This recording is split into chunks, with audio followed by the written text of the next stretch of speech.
use this.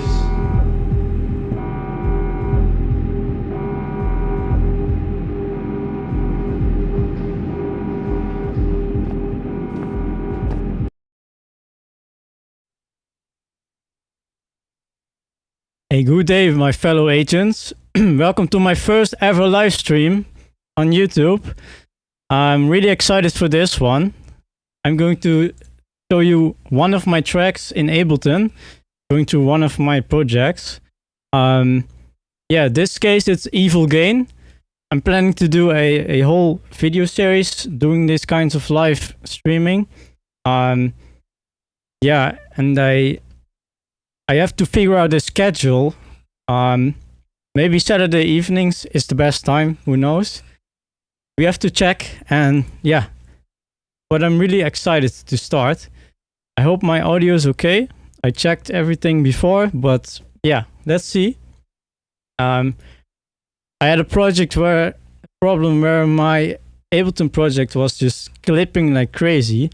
That's usually how I do my projects. Just clip the whole main channel or master channel, old name. And yeah, I don't do that anymore. I just use a saturator for this one. But in this project, I still had a clipping master, and yeah, OBS didn't like that. So I had to put a saturator on it. Let me show you Ableton.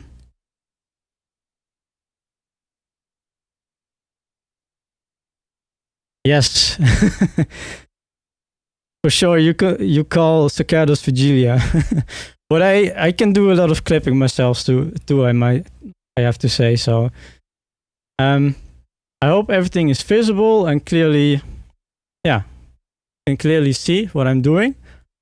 If not, just let me know. But yeah, a good evening to you all, and let's get into this track of today. Evil Gain. It's released on Crusaders Records. I think 6 months ago. But yeah, I'm really proud of this one. Let's start.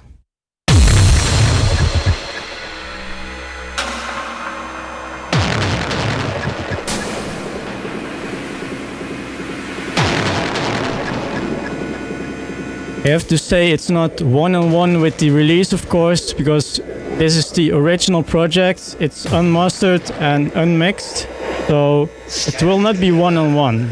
Die together!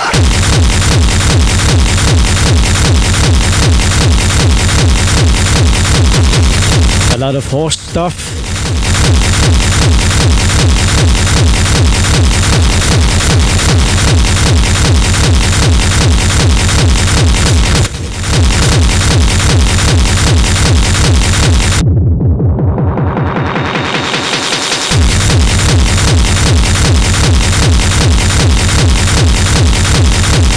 Clipping is not too bad at the moment, because of my saturator, of course.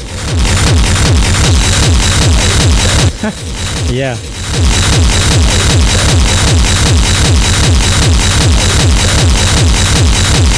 Someone saying a lot of horse sounds. So fools the last, as once I fell. So fools the last. I did the mix and master myself, and I sent it to Iridium, but I think they didn't do that much. Just brushed up a little bit. But yeah, I usually do my own mixing and mastering. I want to have full control.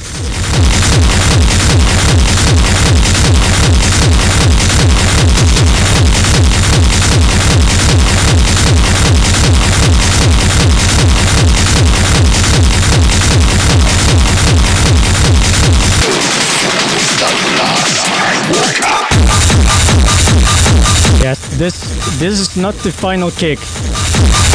This one is way more cramped than the release. I couldn't find it. It's probably in the mix or master somewhere, but I wanted to keep it original project. Yes, Red Flag. I'm mixing it in a separate project, and after that, a separate project for the master. Sometimes stem mastering, or yeah, or just fully on the main bus. But I try to keep in my mind all the steps I need to take before even getting to the mix stage. So everything will sound good already, you know?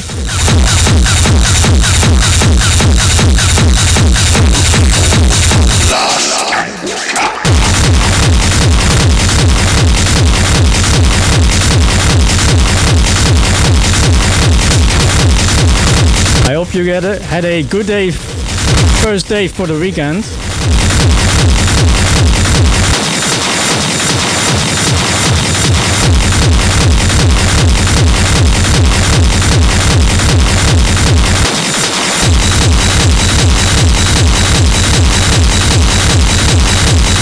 At one point I want to do music production on live streaming as well. I have this modular setup now, and I really want to do collaborative projects.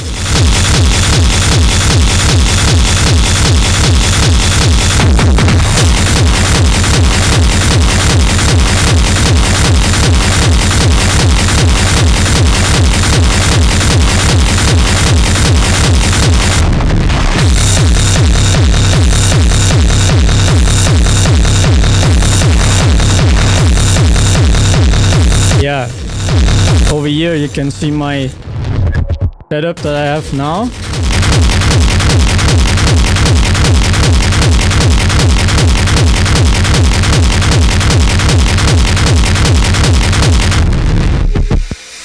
Nearing the end of the track, but we just got started.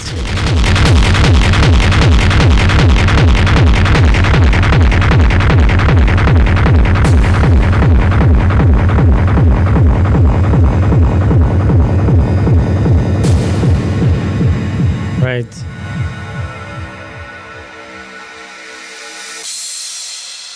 Yeah, I organized the project a little bit beforehand because sometimes I just work chaotically and forget to name specific tracks, or yeah, I have to dig before I even know what I'm wanting to find.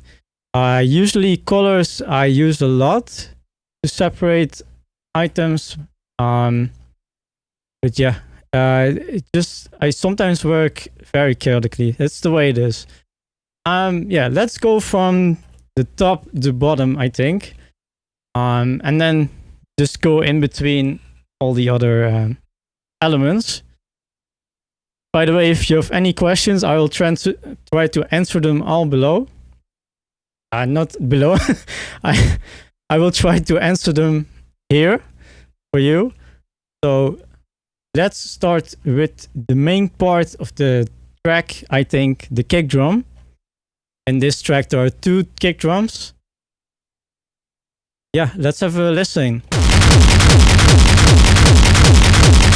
This is purely the kick drum channel. By the way, I'm using Ableton for those that don't know it. Yeah, I've been using it since, yeah, whenever I just started, like 2017, 2016, I think I started. But yeah, I just stuck to it and it just feels so natural to me. I spent maybe thousands of hours in this program. Now I want to try to get out of Ableton a little bit with the modular, but I still want to try to combine them. Yeah, so back to the kick. Thank you, Red Flag, for the comment. Sick modular setup. Thank you. Been a lot of work to put it all together, and money, of course. But yeah, it's worth it. All right, so down here we have our chain for this kick drum. I used a couple of samples from a hardstyle pack just for the punch, because they usually have a good punch for trance or hard techno. I always try to make it more industrial, so I always add my own flavor. I synthesize my own kicks usually with Ableton's operator. It's a 4 oscillator channel synth. I use that one in Ableton here. But yeah, let's get first to the punch channels. Some higher punch.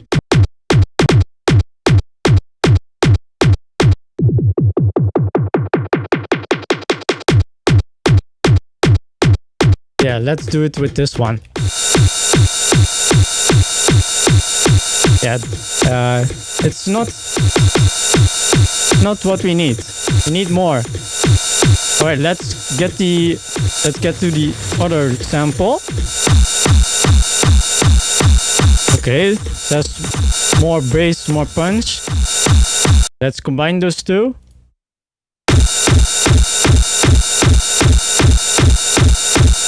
And they create some kind of punch that I created back then. I like those two together for some reason, but yeah, it works. And then let's go to the third one. It's the operator channel. As you can see, I've got 4 oscillators here, and it's in this algorithm. So it's from bottom to the top, and then it all blends down into a signal. Yeah, at first disable these ones.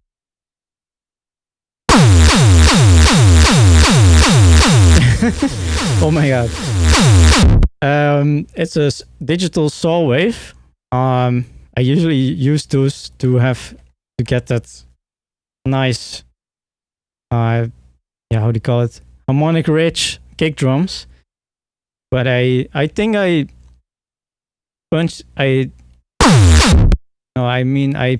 pitched it way higher just to have more impact. Let's combine it with the loop noise oscillator. It's the second one. 1 second, I'm reading comment from Red Flag. Can you go through the effects chain on the kick layers? Curious how you're going from the original signal to the end. Of course, yeah. It was just I'm just showing the sources, and then I'm going to the effects. That's how I usually work as well. But yeah, I'll be going through that definitely.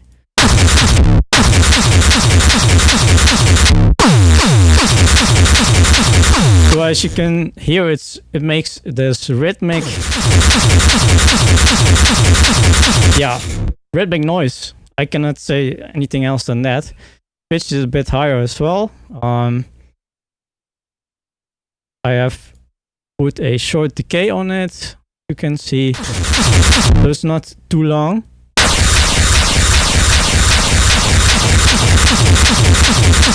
And you keep that rhythm. Then I add a square wave.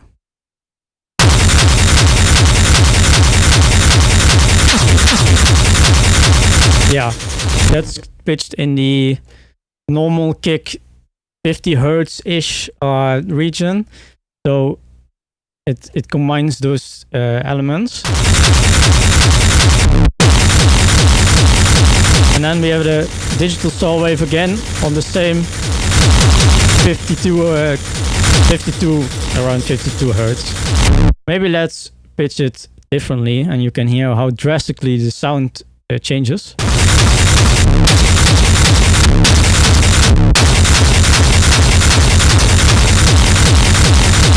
And that's what I use when making different kick drums or changes to keep it interesting.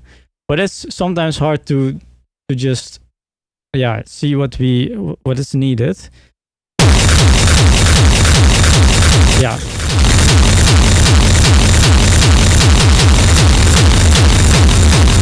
This is even more drastic, as you can hear.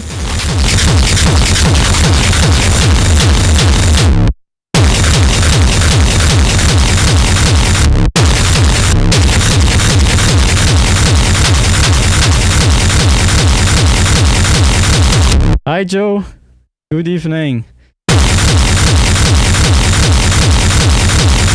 Yeah, I also put a pitch envelope on it. Otherwise you get this shit. Sorry, am I allowed to say shit? I don't know. But I'm going to do it anyway. Yeah. Also the time element does so much. Now it's in reverse. Now it's way too much. It also pitches all the elements up. So that's why you get those, yeah, annoying kicks.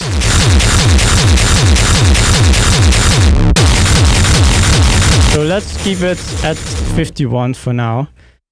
Yeah. Combined, it sounds like this. You're all familiar to it now. Okay, so this is the sample of the hardstyle kick. Let's see if I've got anything special here. No. Let's go to the first EQ on the hardstyle kicks punch. Yeah. Been some time since I've done this, so I just don't even know what it does. And it's always based on feeling. On every project it's different, of course.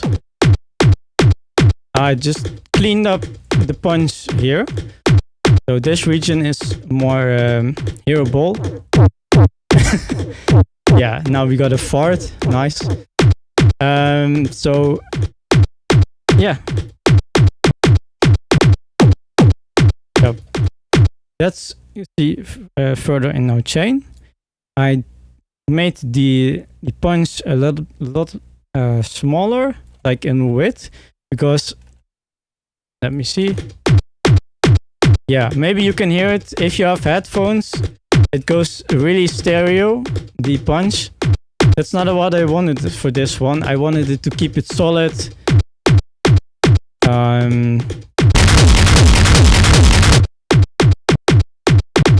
Yeah, that's way better.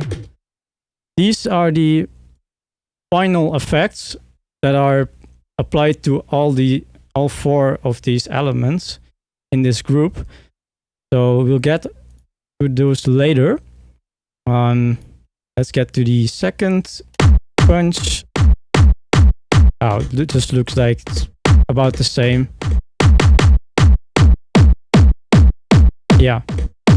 The reason I make it less punchier is to make room for the operator punch, because otherwise you get those clashes. I can show you. Now it's disabled and it doesn't really punch that well anymore. But if I turn this on, you can clearly hear a more defined punch. And that's all those small details in the end will result in a better sound, more punchier, more room in the mix. Let's get to the monster operator chain here. Well, it's not that big. I've had way worse than these ones. Let's see.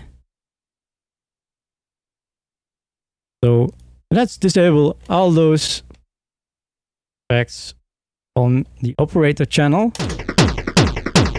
Yeah, this is it's not what we want.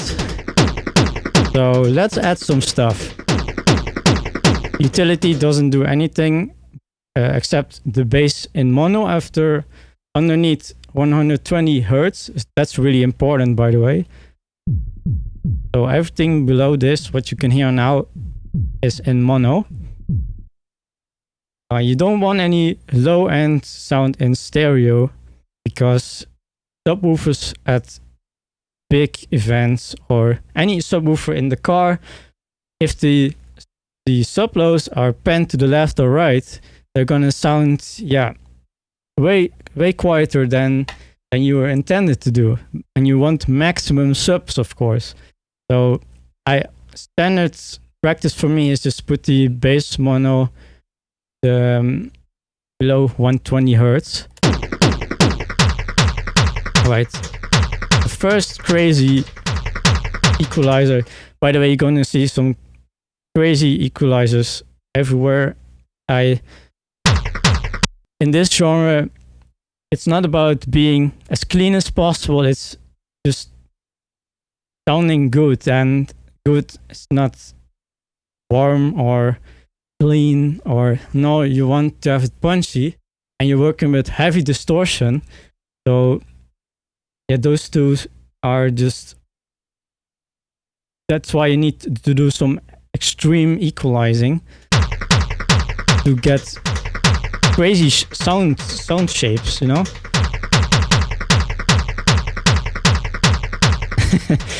Yeah, we need a mono emoji. Come on. So it's drastically different. Then I add a saturator on it with a hard curve. So it's really clipping the sound with 18 dB drive. So that's crazy. But the AMT low, the color amount on the low end, I've got it to minus 21%. And that means that the low end isn't affected as much as the mid and high end. That's important because otherwise you get a... Yeah, I can show you.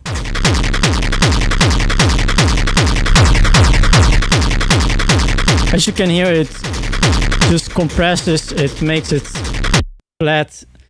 There's no movement in the sub-lows anymore. Yeah, I can definitely hear subs coming in now. Okay, next one, overdrive. Again, drastic change. The drive on 100, dry wet on 100. Not only full range of the audio.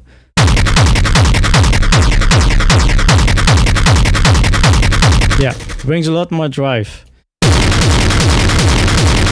Then the good old isotope trash 2. Guitar, amp, plug-in, distortion, whatever. I still use it to this day. It's awesome. It has a multi-band distortion.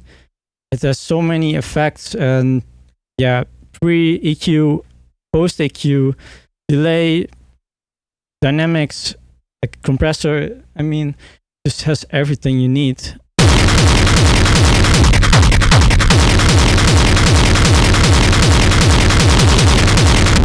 And then the second EQ, is it the second? Yeah, the second one.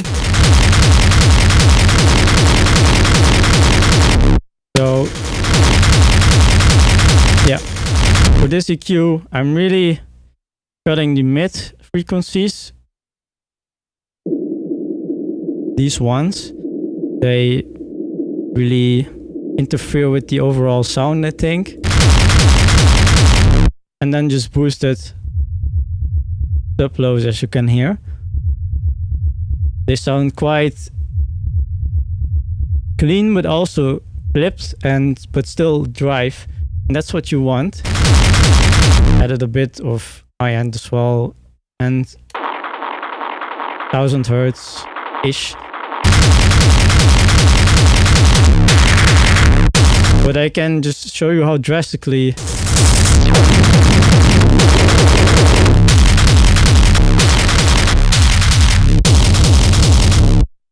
these EQs can be. Then I've got some one auto filter. It's automated. In this case, only on and off in the track. I will come to this later.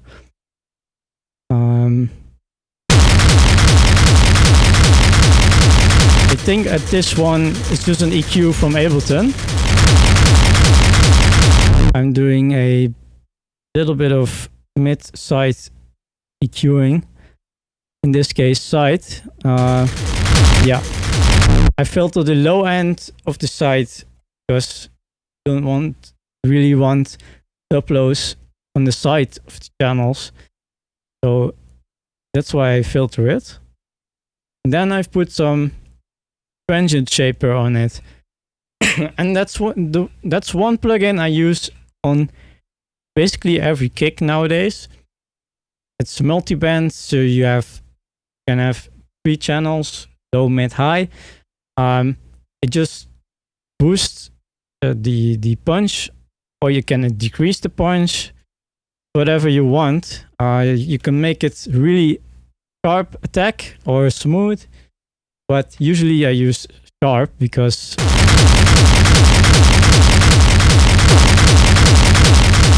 you can hear it.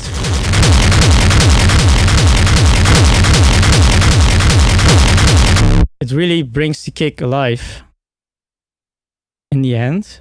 Yeah, and then we've got those 3 channels covered. So let's get to the... Thank you, Red Flag. Yeah, I hope you will learn something from it. It's just years of experience and experimenting by myself on these projects, failing, falling, getting up, just doing it again, listening to the professional musicians, professional producers. Why are they sounding so good?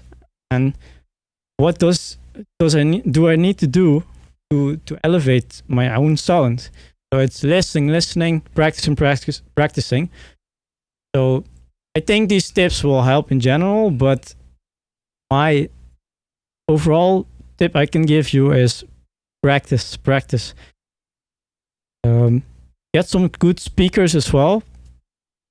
Yeah, room treatment is of course always nice, but good trustworthy speakers are really valuable, because otherwise you're going crazy with the EQ and then go to the car and it sounds like shit.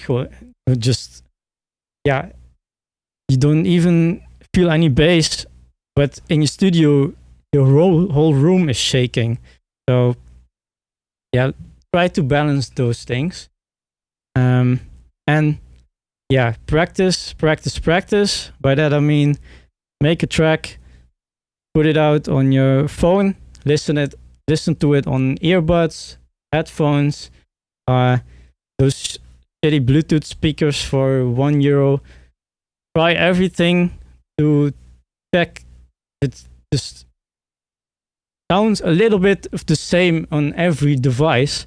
That's what you want. It can never be one-on-one, because not all speakers are as good as your monitors, of course. But you kind of want it to be in the same range. Yeah, a bit of a tangent here, but let's continue with the other effects. Yeah, those are the... Let me write this one.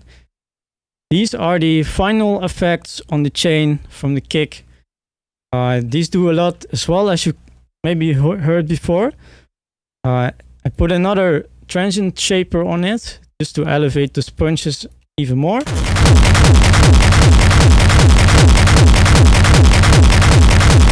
Yeah, it's drowned. It's like one blur. There's a punch. So that's what I used. Then a bit of EQing to enhance the punch, all the higher frequencies, and decrease the mid punch a little bit, lower mid to have it clean up.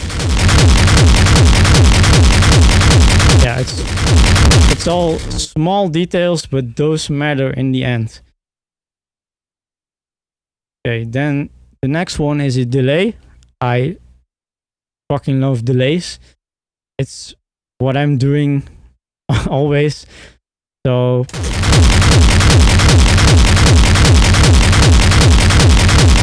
oh, that's just for the intro at this point. But usually I use delays on the main kicks. But as you can hear, it can clutter the whole thing. But sometimes it gives really cool effects. And then next we've got an auto filter. It's a high pass filter I can see, and a low pass filter. Both automated on the track over here. The red line. Yeah, those two. Getting some to drink, 1 second.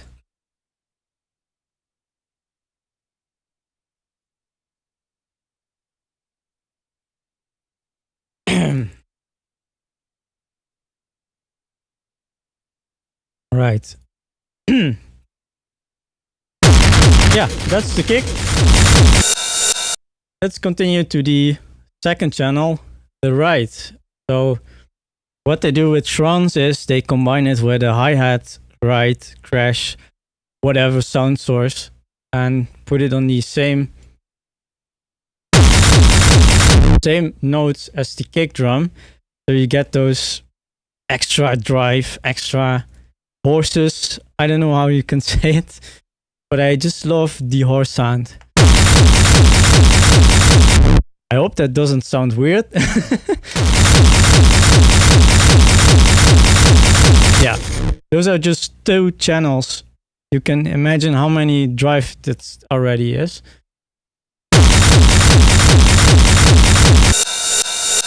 It's just a 909 right, standard one. Doesn't sound particularly good in terms of quality, but it just fits so well with the kick. And then I've got a auto filter, of course, for some automation down here.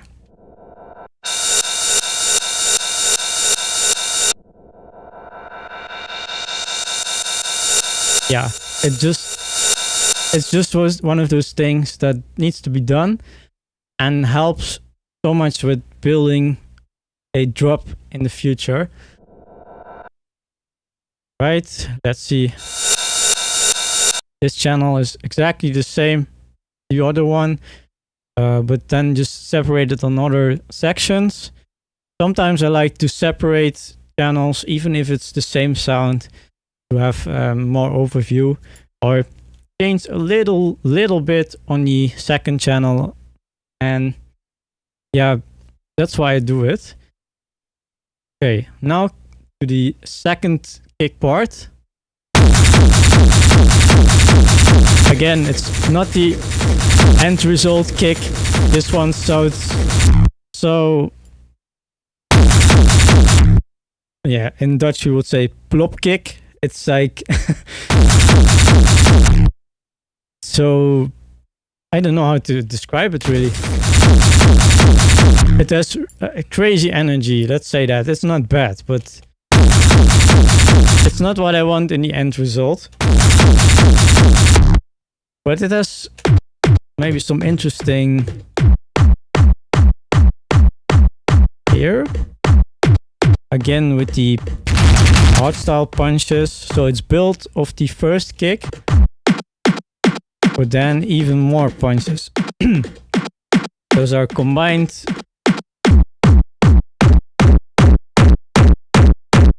You can hear those really distorted but punchy. That's what we want. Let's see if we've got something interesting. Again with the filtering on the punch to have some room for the main channel, the operator. Yeah, I put a ride on it as well. I made it shorter, so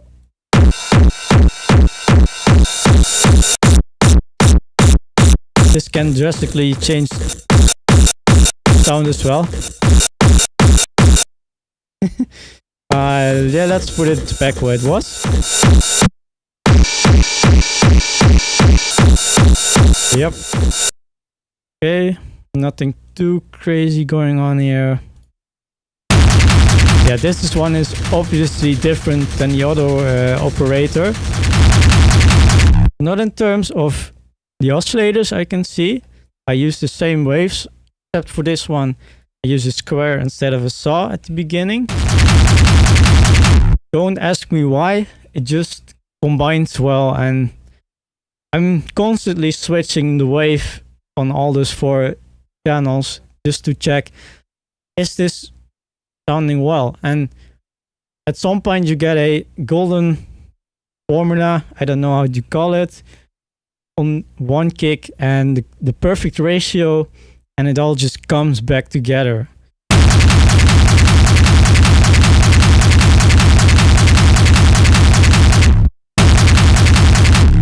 Let's see, what else do we have here?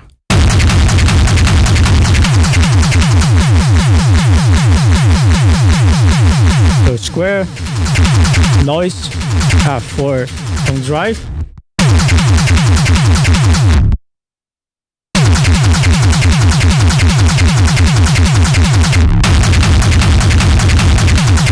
And a really low tuned saw.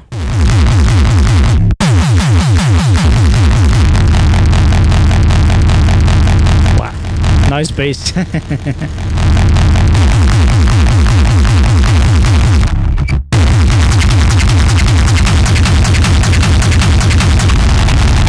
So again, with the pitch envelope, without a pitch envelope, you don't get a pitch. I automate these parameters as well. They make so much difference.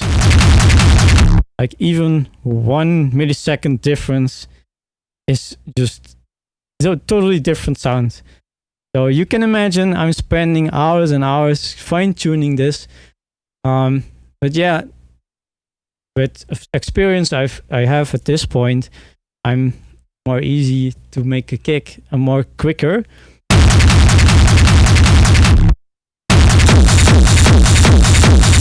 Yeah, it just, when those two combine, it just fits. Let's see what we have on the EQ. It looks a bit similar to the other kick, so I think it's just a little bit of a copy. And again, we have the hard curve, saturation, crash one. Yeah, pretty much identical. Maybe this one is different. Yeah, you can hear these frequencies I didn't want into the kick. Yeah, the punch gets way more defined. By the way, the reason that the EQ does so much is because we're working with crazy distortion. So if you change a little bit on the curve, down the line, everything gets driven like 100 times. So a little bit of a change in the frequency curve does major stuff.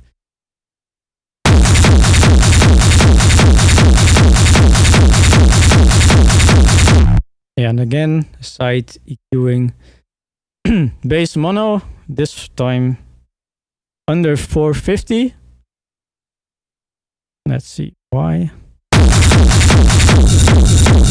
Yeah, it's just those are just crazy frequencies. I think I wanted it all more centered. That's why I did it.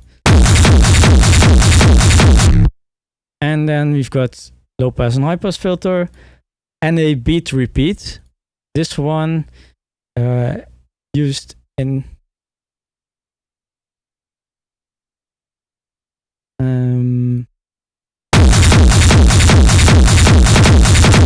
yeah, in this section.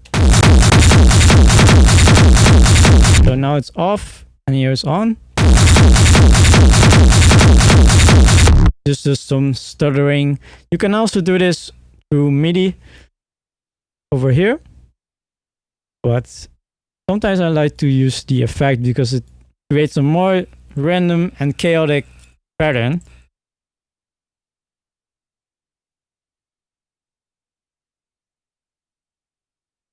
All right, next one. This is the kick root. This is, for me, a couple of years new technique to root the kick drum, the ride, and maybe other elements through that one single bus or track. I don't usually say bus, track. And yeah, that creates a big mess of those sounds. It could be that the punch gets less, but yeah, I usually get good results using this technique just to drive the ride. The percussion, the ride sounds kind of basic, I think, on its own, but when combined with the kick,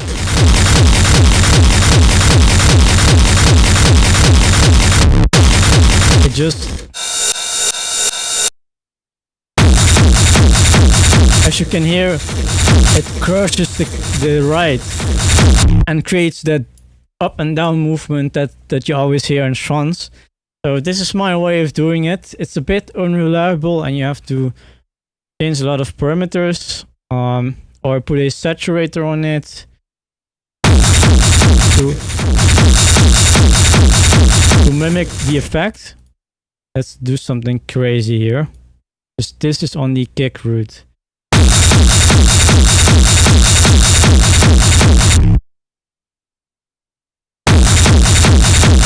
Yeah, just have to experiment with that one.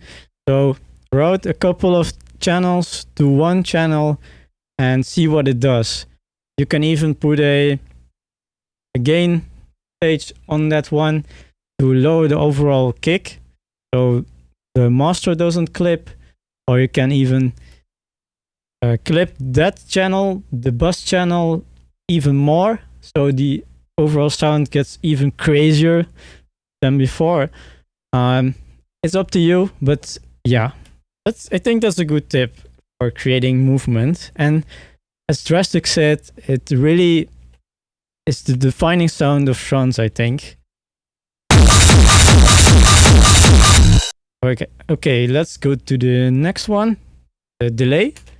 Not a delay, it's a kick with a delay. Okay, it's probably just a copy. Yeah, it's a copy of one of my kicks I was making at that point. But then with a delay on it, like I said, I love delays.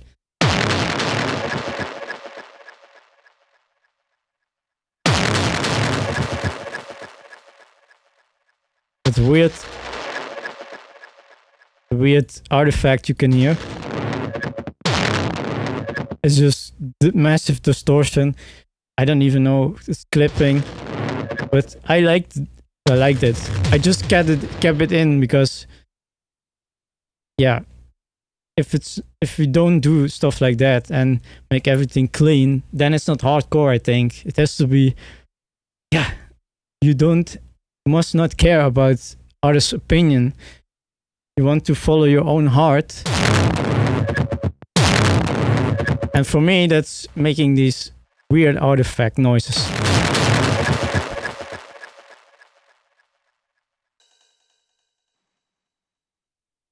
All right. Yeah, that's not too special. Maybe the delay I can show you. If anybody got any questions to this point, just let me know. I'll just go back and try to answer them. Okay, the next sound is a sample. I think I don't know where I've got it from. Sample pack. Like a electric buzzing noise. I really liked it. creates atmosphere, as you can hear, especially paired with a reverb.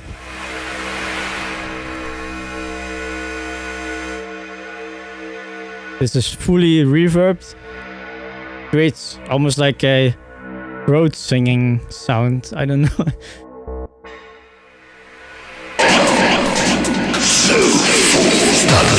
It's on the background, but it does so much.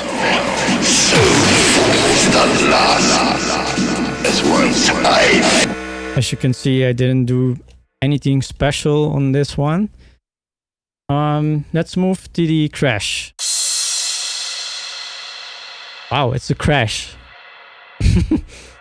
But it works. My god. Now that's clipping. Yeah, this is not what the end result is, but this is where I start with, and then I try to tame it a little bit, but it's still so hardcore and just keep it in. Just blast everyone away, you know? And then a dong sound, some effect back. Yeah, it is a red flag. I use so many stock Ableton effects. Over the years, I just, yeah, of course I looked at external plugins and I use external plugins, but Ableton has so many stuff and good equalizer, good compression. It's good, but I just use it for sidechaining. I just use the compression from FabFilter. That's way more intuitive. But other than that, delay, overdrive, saturation, reverb, utility. I mean, I use it all. I just love it. Why buy some expensive plugins when you already have good stuff and stuff you're familiar with, right?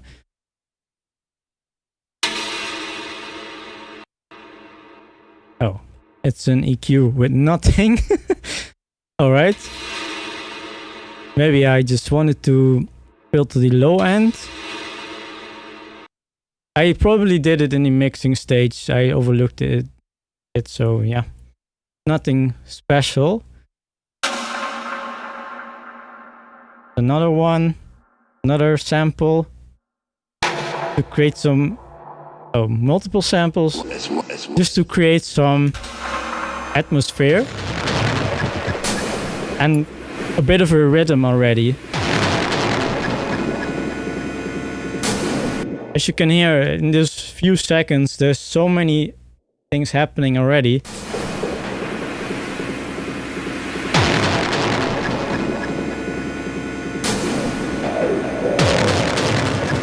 Yeah.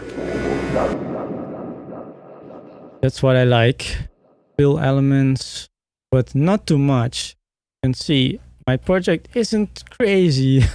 It's like 20 channels. That's my average, I think. I don't know how people do those 100 plus channels I see online. I really don't get it. I love to just do everything on the track itself, cut it up, maybe have some duplicates, but yeah, I like to keep it simple. This is a percussion loop, just a sample. I think I created this one myself. Probably kick like a punch with a noise and some 909 percussion going on.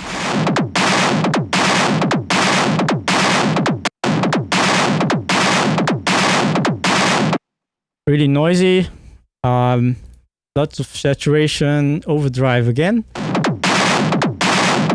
But yeah, it's sampled, so it's not needed. That's why we only have a high pass filter here. Low pass filter, I mean. I always get those two mixed up. I don't know. Just like, it's like broccoli and what what's bloemkool? In Dutch, bloemkool and broccoli. It's just, I get it mixed up. Some people have it with left and right. For me, left and right is easy. So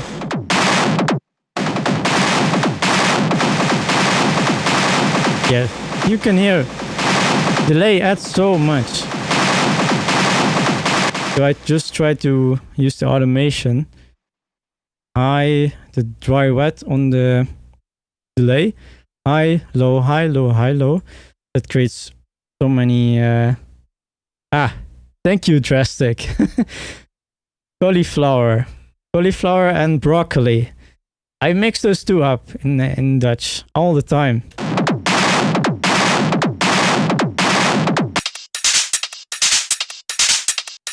Yeah, and the limiter on it took one. No idea why. I think to just keep the sound in check. Yeah. Nowadays I would use the fab filter limiter, but this one works. Just simple stuff. And then a high pass filter with this crazy thing here. I think I didn't like this frequency. Yeah, if you pay close attention, you hear that ringing noise. I usually don't do this, only when I get really annoyed and I just cannot unhear the sound anymore. Yeah, that's way better, I think. And of course, with the low pass, yeah, sounds really cool, but we cannot use this in combination with the kick drum or any other bass elements, and we don't need this particular sub from this particular sound. So maybe in the breakdown you can use sub from this one. So but just keep in mind there are no other bassy elements.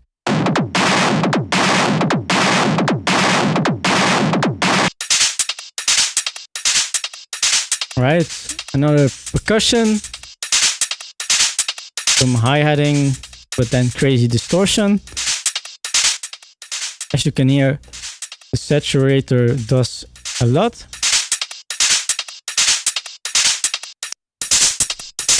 And this EQ as well. Yeah, it's really sharp in your ear, the high end on this one. And of course, the low end needs to be filtered because, yeah, low end on a, you can hear it doesn't add anything to the project. That's why you want to have it get rid of. Even the mid and low, I cut off here. And a compressor. I think that's... Oh, just not turned on. I think that's for the sidechaining I was talking about. I think I did it in the mix in the end. Ducking this sound whenever the kick comes in to create movement and not interfere with the kick.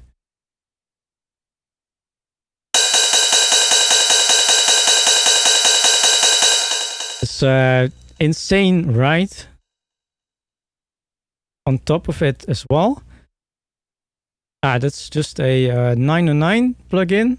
I use this one a lot from the 16 group. It's a Drumazon. There's a second version now, but yeah, back then I just used the first one. I think that was the only one available, but it was still really versatile. And I just tune it with a K on the right. And use MIDI from Ableton instead of the internal sequencer on the Drumazon. Hey, Oblivion Underground. Good to see you. I hope you're doing well.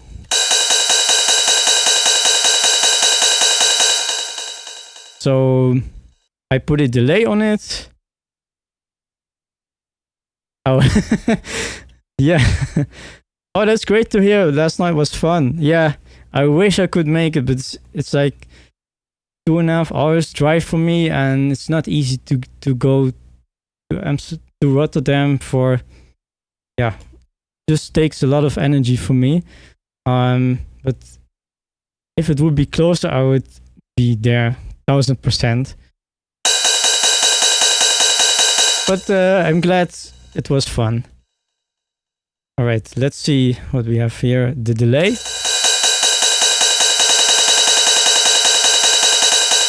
Yeah, that's a lot more drive.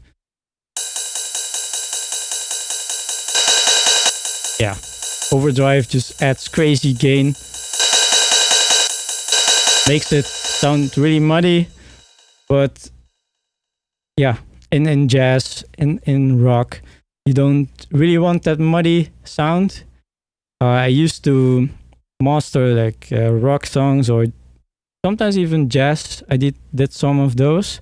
You have to be really clean and precise, but in this genre, it's like fuck it all. I'm going to make it as crazy as I can because it's fun. It's fun to have that freedom. You don't have that freedom in other genres. That's why I like to do industrial and trance. It just liberates so much. BPM, doesn't matter which BPM you use. People will think it's cool. Don't have to be in a square. Like I really don't like to be in this box. I think most of us don't like to be in a box as well. That's why we love this music, of course. Yeah, just do crazy stuff.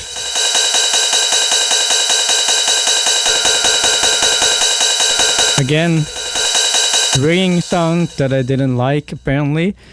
I get why, because it's really annoying after a while. And a saturator with crazy drive. Again, just to pump up that sound. Okay, now let's go to the vocals. I really think those vocals are nice. I was watching Star Wars maybe last year, I think, or maybe beginning of this year, for the first time in my life. And yeah, at the end of the series, the last movie, got the name, I'm sorry. I heard the Emperor and just had such a cool sound to it, and the thing he's saying is really nice. So falls the last, as once I fell. So falls the last, as once I fell. The amounts of times I heard this sample is crazy. Yeah, I get flashbacks from these, but I still love it. So you can see here, got a compressor with a input of the audio of the kick route, so the kick bus at the top here.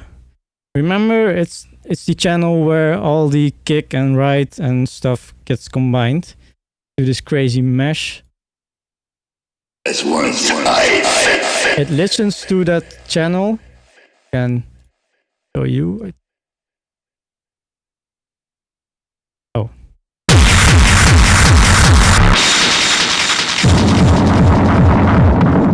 Yeah, I think on this. Yeah, you can see there's input now. Then I put a a high pass filter on 80 Hertz, and as you can see, it's compressing when the kick comes in to have more space.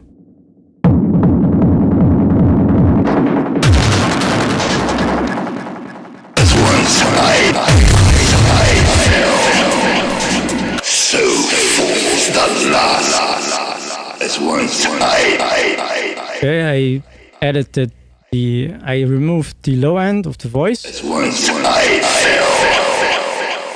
Doesn't add anything to the overall mix. It only clutters it. Remember, stacking bass on bass on bass, low end on low end on low end, it creates one massive low end, and you don't want that.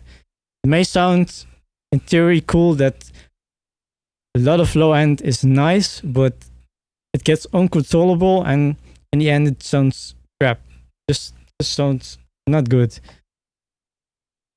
As once I fell, so falls the land. As once I fell, A little bit around 1K hertz. as once I fell, Yeah, bit of cutting as once I and a bit of definition boost on the voice. By the way, one tip I can give as well. Stop trying to think so much in hertz. Start trying to think in colors or feelings or more tangible things that we are familiar with. So the low end could be, the boom. You can call it the boomy area, or the high end. You can call what do you? I don't know. Normally I can think of examples, but just like clearance, the clearance in the audio. That's a good one for high, for example, or the mid section around 500 hertz. That region, warmth. Like you can add more warmth or less, and low end. Not the low end, I mean the low mids. For example, you can call muddy or mud. Sometimes you want mud, sometimes you don't. So try to think it in that way, and it's way easier to equalize things. And try to separate it in 4 bands. So low, mid, high mid, and the highs, for example. I mean, don't take my word from it. I'm just saying stuff that works for me. the power of two restore. So The power of two. yeah, we have a filter. Now I have a reverb. The power of two. Create some crazy sounds as well. Emperor. And you can see it's automated throughout the track.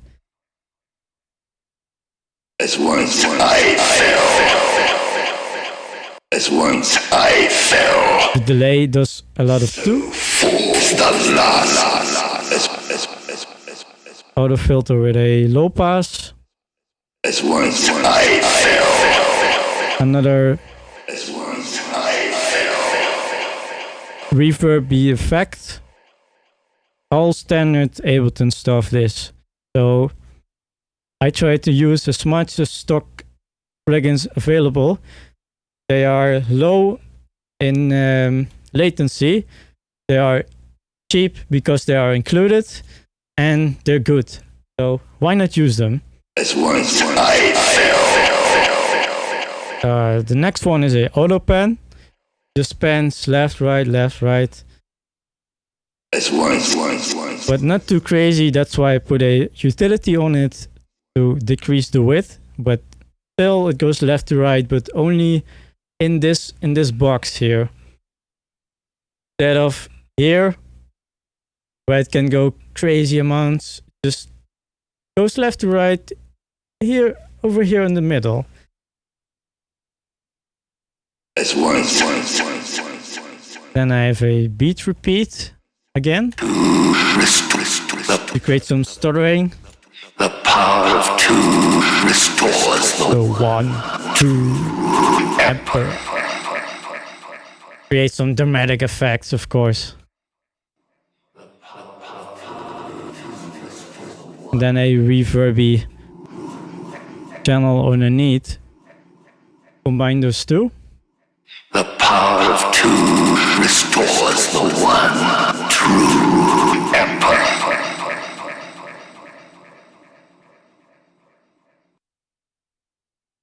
Oh, I fell. Yeah, let's go to the intro.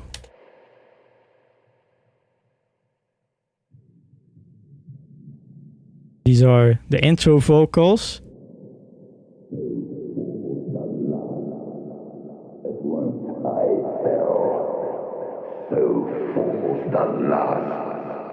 As once I fell. Yeah, just a one comment from Red Flag. I always end up doing repeats by manual slicing instead of beat repeat, but you can see the advantage of both. Yeah, that's right. You can never figure out the settings. Yeah, it's sometimes it's complicated, but yeah, you just have to experiment.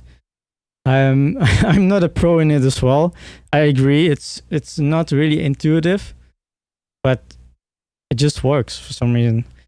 You can try manually with the beat repeat, whatever you want. But I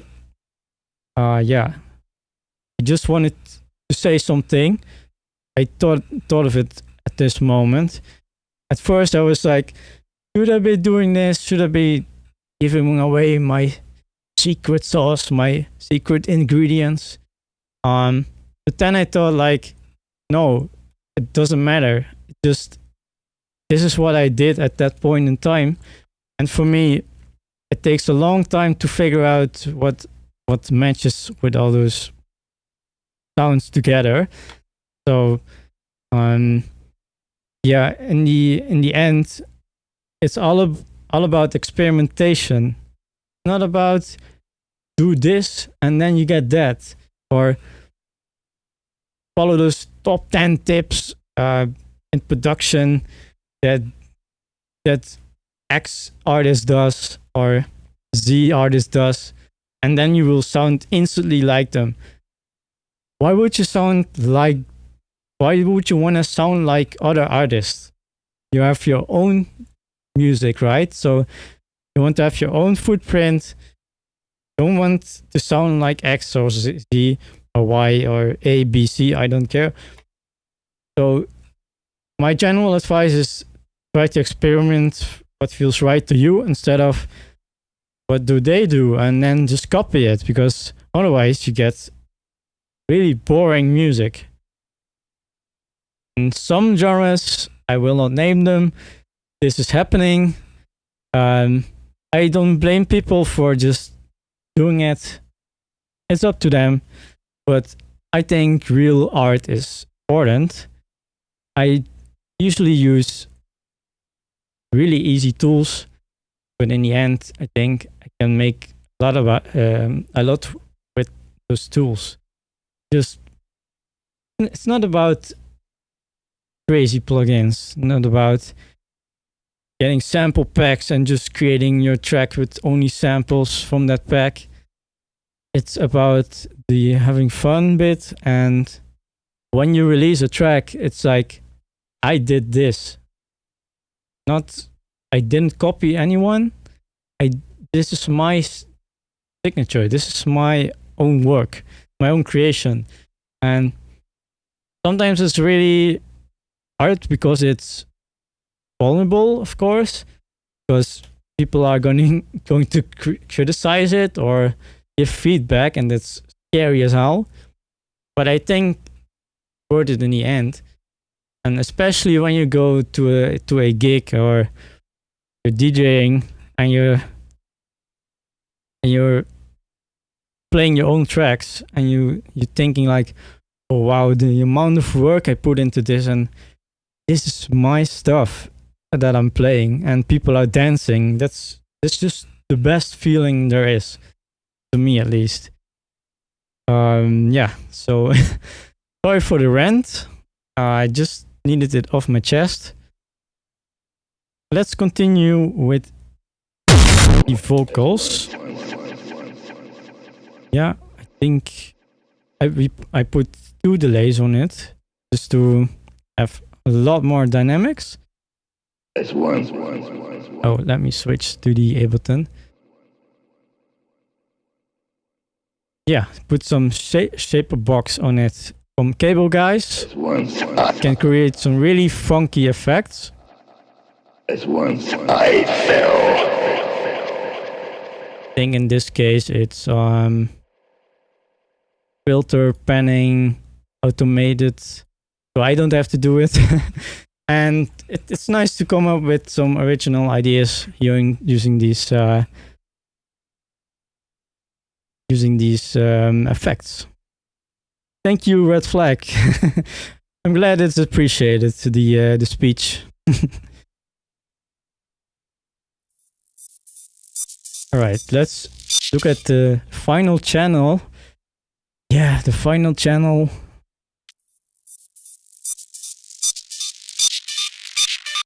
It's a sample of a DFAM. It's from Moog, drummer from Another Mother. It was before I even got any of those hardware synths. I unfortunately don't have one at the moment, but I have my Behringer Edge. Yeah, it's over here. It's the cloned version. I think it is really nice improvements. It has MIDI capabilities. Yeah, the layout is much nicer, I think. Rack, yeah, how do you call it? Patch bay isn't great. Should be on the right. But yeah, I just like the overall look, color. But of course, I want a real DFAM. But yeah, this one is really nice for now. So that's why I have a sample of the DFAM.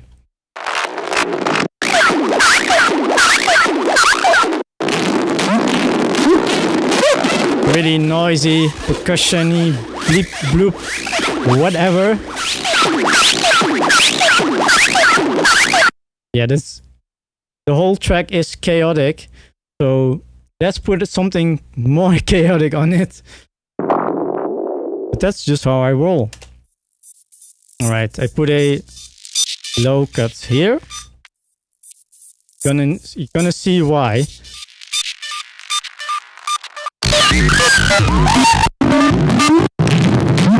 It has so much low end. It's really nice, but we don't want that. It will interfere with the kick, it will interfere with bass, with everything. So let's turn it off. I mean, let's turn it on. And of course, in this section, it's off because I wanted the bass for that section. Yeah, as you can hear, no bass present in the kick parts. Then again, side chaining on the kick, so it's ducking when a kick comes in. Overdrive.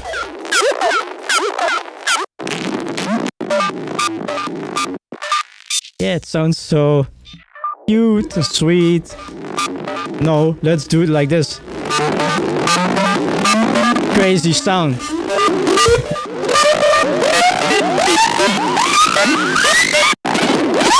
All right, filter, low pass, high pass, and a bit of gain staging.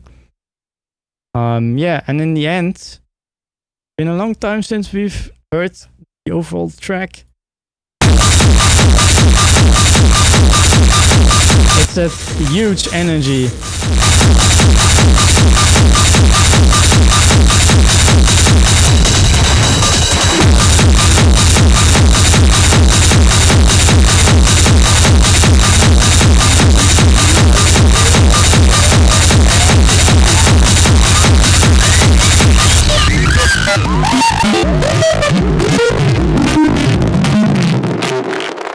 The power of two restores the one. True Emperor.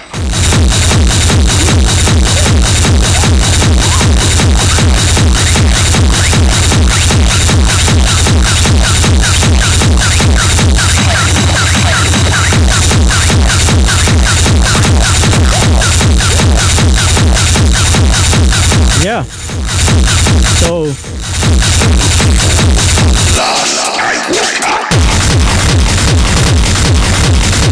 the change of atmosphere, I think, still crazy. I love doing this kind of stuff. I was inspired a lot by Tripped. I listened to so many tracks of him. Like 10 years ago, I was listening to Tripped. He just drastically changes in atmosphere and kick. It's like a whole nother track, but it still works. And that's, I think, what keeps me from doing this kind of kick changes. I don't think I'm copying him, I'm just inspired by his work. Same goes for The Outside Agency, Obsidian, of course. Oh, great you hear the Tripped influence drastic. Yeah, so I'm not talking bullshit.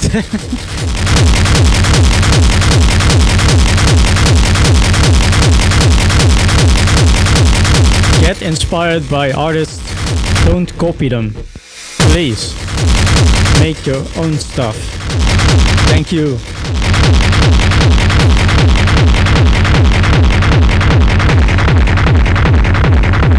Yes, exactly. Drastic. Head 5, I think, right? Yeah, I totally get what you mean, and all those older Enzyme Records releases used to be a bit like this as well. Yeah, that's just, it always stuck to me, and I like to combine it with the modern feel, hard techno and industrial combined to create just the perfect combo. I think with new modern tools to have even better I'm not even switched on Ableton. You have more modern tools to make it even sound way better. Mastering back in the days was good, but not in the level we have today. The level and the scales are like 100 times bigger than it was before. I don't mind it. I like it, especially on festivals, in the car. You notice so much difference between the track from then and now. But those just have so many charm in them. It's what keeps this genre going, I think, those tracks from back then. So huge respect all those artists from that era. I think I'm coming to the end of showcasing this project. If I missed something, let me know. I will just go back and explain to you. If you have any other questions about me, anything, you can ask me anything. So yeah, I'm curious what you questions still have. Checking if I missed something about it. I mean, we can go through the media, of course, but it's just not exciting.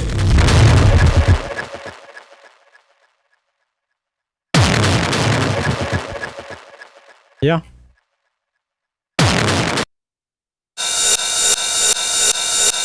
MIDI of elements. Maybe want to see a little bit more automation on the kicks. Show you that. Thank you, Red Flag. I'm glad you're a fan of it.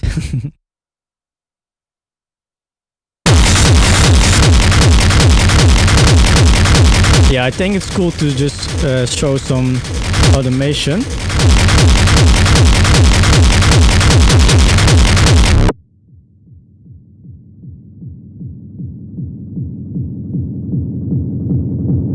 But yeah.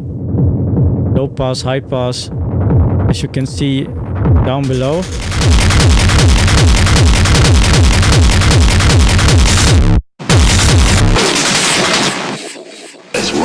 Let me see where. Oh yeah, this part. I think this part is iconic. And just gone and build it up. You can see it here on the the frequency of the filter, just a plain low pass filter. This is on my own. But I don't fully give it away, only until the drop, and then I disable the filter. Red Flag says, oh, Drastic says, big tune indeed, and cool to see it deconstructed. Thank you a lot. Red Flag, interesting to see MIDI being used for the kicks and percussion. I almost always work with audio sample, makes it easier for me to see what's happening. Yeah, I get what you mean, but the thing is, I really like to work with the source of the audio. So, for example, the kick drum. If I would sample this, I stop having control of the operator and the punches. So I cannot automate those parameters anymore. I can just only put audio effects on them. And let's see if I got, no, not on this one. But on some of my tracks, I just use a ton of automation on those oscillators. Maybe on the time or the frequency of one channel, one oscillator.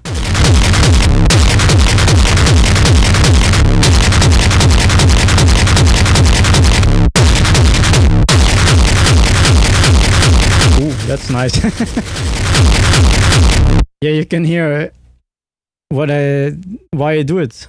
It's just, yeah, it gives me so much control and freedom in working. So I hope that explains why I'm doing it in MIDI. Not that I never do it, but usually I don't. I use MIDI instead of samples. Yeah. Red Flag says, agree that you lose the ability to do some automation. Depends a lot on what you're trying to do. Yeah, you're spot on. You're spot on. It just depends on what you're trying to do. Those samples over here on the percussion, I thought they were just fine as it was. I just sampled them. And yeah, you have to stop fiddling with it and bounce it. By bouncing, I mean freezing and flattening track. So it turns into a sample. Obviously, these ones, I didn't need crazy automation on them as well. Just depends on what you're doing. Yeah. But kicks, I like to do it in MIDI.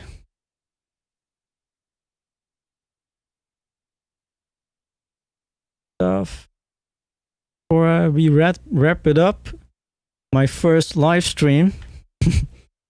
I hope you enjoy what I'm doing. I really want to keep this going. Start something, start a series, even do live performances with my modular gear. I still have to fine tune it all, and yeah, I want to combine it with Ableton, so it's digital and analog. With this beast, I'm sure some of you know that one, APC 40 MK2. On Ableton, and then I can switch between all my modular gear. Here I can switch these one on and off, on off, do some crazy filtering in Ableton, all these stock plugins, Overdrive, Redux, Bit Crusher, it is. Filters, I can put it on the modular gear instead of just buying a full rack of modular. It's doable, of course, but just this is way easier for me. It packs a punch, compact. This one isn't, of course. That's my new self-created kick module chain. You can name anything you want, but yeah. Instead of doing it in Ableton with all those equalizers and saturation and overdrive and compression, filtering, I wanted to do it with my hands. And that's why I got the modular synth. Still have to fine tune and find my way into it. But my mindset is that it's not for Ableton. The way I make tracks now, it's more of a section in a large chain of devices. So when I'm doing it live, it's by feeling instead of clicking a mouse and thinking, ooh, what frequencies do I want? Now just fiddling. And I think that's the next step in my path of making music, to combine those two and alternate in between them. Red flag. Oh, Drastic. Yeah, it's great that it was interesting to watch. I'm glad. And Red Flag says, would like to see a modular deep dive production stream at a later date, if you think that would be cool. Thanks again for the stream tonight. No problem, and definitely. I already recorded a couple of sessions when making a track. It's just a lot more fiddling beginning. I'm not that used to it at this moment, so it would be hours of maybe frustration or just jamming and fiddling. Maybe you're interested in that, I don't know, but yeah, I want to transport this to my other room and then set up a live set and then do the streaming from there while standing instead of doing it like this. So I get more feeling, get more energized. I stop caring so much about quality, sound with these monitors. Just go with the flow and make something really cool. So you'll be hearing from me for sure. But yeah, next time, not sure when. Stay tuned for the next one. I think it's next week. But yeah, check my socials and you'll know. Yeah, I think that's it. Thank you all for watching. See you next time. Have a nice weekend. I just started some beer. Belgian blonde beer, always good. See you next time. And yeah, glad you enjoyed. Bye.